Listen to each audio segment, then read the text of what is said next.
Why, they call this the financial section. It's more like the obituaries. Dead from unnatural causes. Any chance of making money in 1987? Edward. There has to be one surefire business investment opportunity here.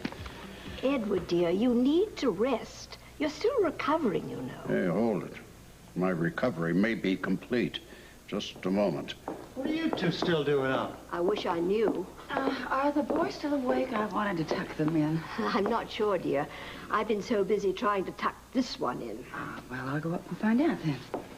Evening, Father. It's good of you to drag, what's her name, home with you? I beg your pardon? Yeah, Monica will be lucky to have the boys even recognize her. Edward. In the past few days, she hasn't been home long enough to change her clothes. I hope she spends more time with her patients than she does with her family. Maybe if the boys developed a heart condition, they'd get more attention from their mother, huh? How dare you talk about Monica like that? She doesn't have something going on the side, does she? Seems to me we saw more of Monica when she was hopping in and out of bed with Donnelly. Maybe that's what she's up to.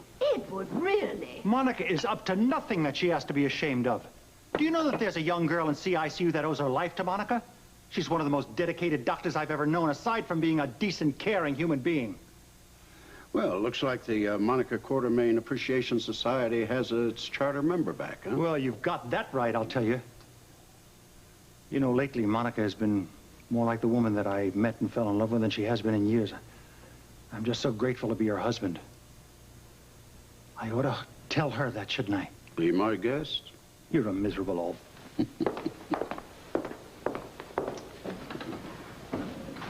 Now, perhaps you'll tell me what on earth that was all about. Why did you attack Monica? I did nothing of the sort. I was merely testing the waters. Drowning her in the process. Well, I had to find out how Alan felt about Monica. And you seemed to be so anxious to keep the two of them together. Judging from his little outburst just now, I'd say you might get a chance. Well, I certainly hope I do, but I'm not sure that that was your real motive. What other motive could I have? Well, you tell me. What is the real reason why you want Monica and Alan back together? Oh, I don't know. Maybe I'm just a little softy when it comes to true love, huh?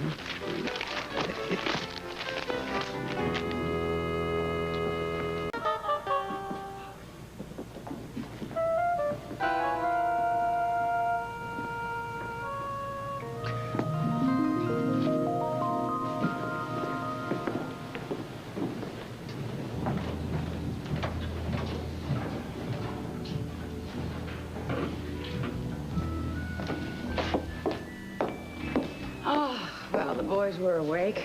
Bet you they were glad to see their mom. Well, they seemed to be.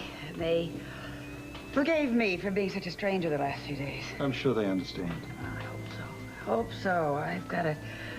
I've got to spend some special time with them. It's just that all that time has been given to work lately. That's the problem. Turn around. Hmm? Turn around. Oh. Thank you. That is just what the doctor ordered.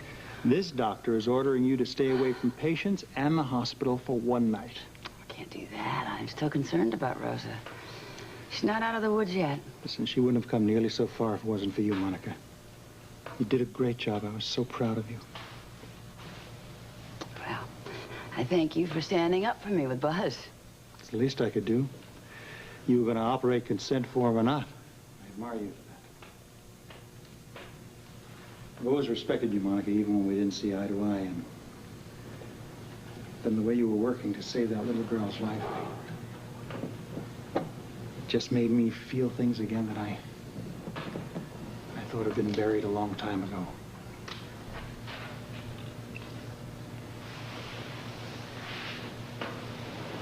It really was like old times, wasn't it? I was just wondering if you thought there was any chance that we could get those times back again.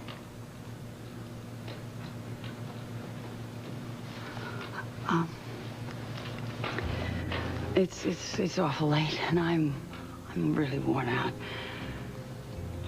Can I get a rain check? I'm sorry, I didn't mean to push you.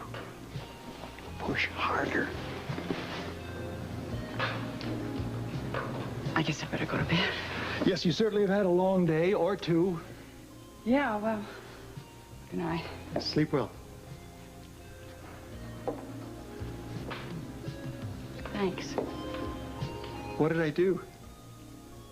You took the first step. And that's a killer. I don't think I would have had the guts. I think it's just a matter of just putting one foot in front of the other.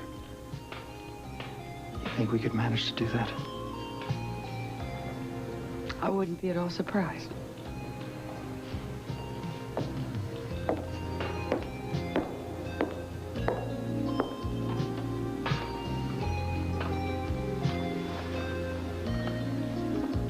Mr. Quartermain, Oh, Amy. can I help you with something?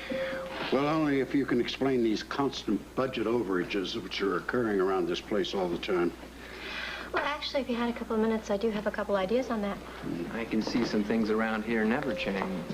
Who the dickens are you? Tom Hardy. Hmm? What are you doing in that white coat? Or is that some kind of a college prank? I'm afraid not, sir. Tom is our new resident in psychiatry. Oh, great.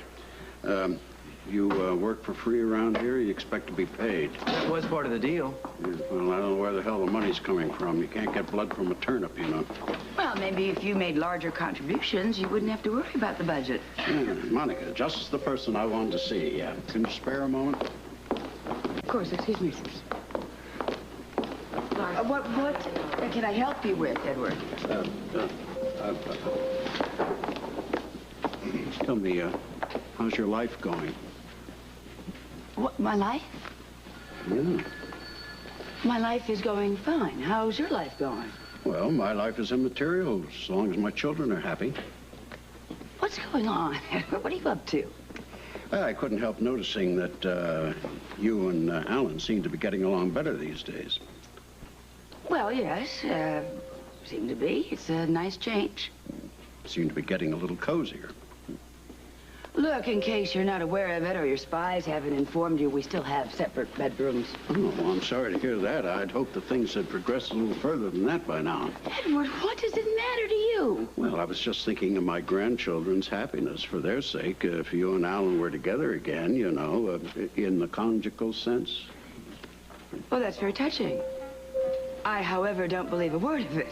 And I'd like to stay around and figure out what you're up to, but unfortunately, I do have patience to see. Excuse me. I'm glad I was able to locate you, Alan. You know, you really shouldn't interrupt me during clinic hours. Well, I wouldn't have bothered you, except I know the clinic patients don't bring in any real money. All right, what is it? I want to know why you're dragging your feet in this reconciliation with Monica. Listen, Monica and I are taking it one day at a time. We're hoping for the best and leaving the rest to chance. Well, we don't leave anything to chance, and I am not going to rest until this family is a well-organized fighting unit. You know what? You sound like a military leader, not like a father. This is one general who doesn't want to spend another night on maneuvers at Kelly's. How can bringing Monica back into the fold make you feel more secure? Well, I was thinking with Jimmy Lee off in Indiana, why we can't afford to be out another player. Especially if the player happens to be Monica and she has several $1 million that she got out of you from the last scheme. Oh, Alan, how can you say a thing like that? I'm your father. That's exactly why I can say it. Dr. Ruby to ICU.